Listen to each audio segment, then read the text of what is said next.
Halo kelas 5. Hari ini kita akan belajar mengenai gambar cerita.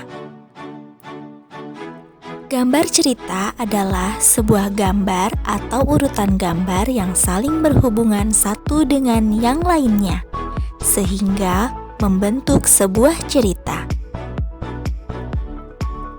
Contoh gambar cerita adalah gambar ilustrasi.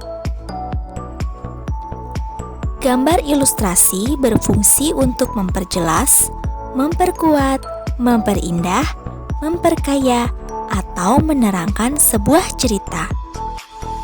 Dengan adanya gambar ilustrasi, cerita dapat dengan mudah dipahami. Jenis-jenis gambar ilustrasi. Yang pertama, gambar realis. Gambar realis adalah gambar yang dibuat sesuai dengan kenyataan atau keadaan yang sebenarnya. Gambar tersebut dibuat sesuai dengan objek aslinya. Yang kedua, gambar karikatur. Karikatur merupakan gambar yang dilebih-lebihkan. Bentuknya seringkali terlihat unik dan lucu. Yang ketiga, gambar kartun.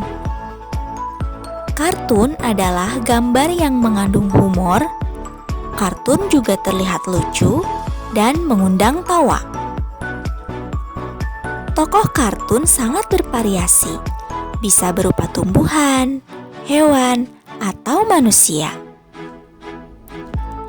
Yang keempat, gambar dekoratif. Gambar dekoratif dibuat bertujuan membuat bentuk benda menjadi lebih indah. Gambar dekoratif banyak dijumpai pada motif kain batik dan juga relief. Langkah-langkah membuat gambar ilustrasi. Yang pertama, menentukan tema.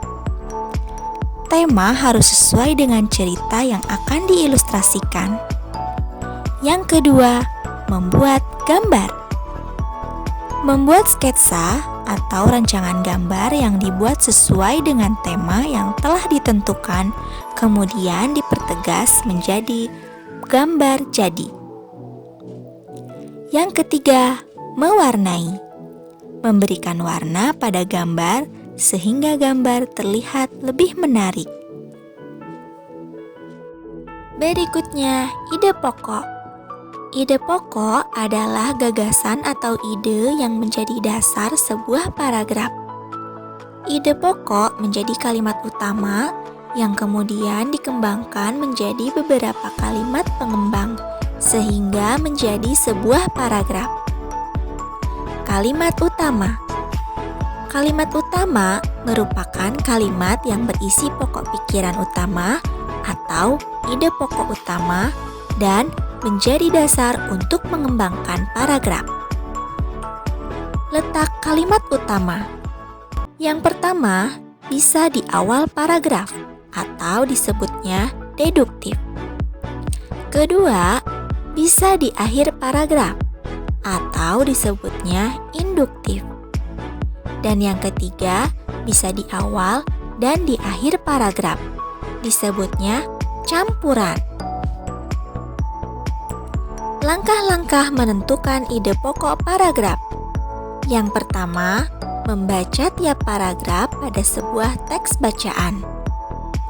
Yang kedua, mencari kalimat utama.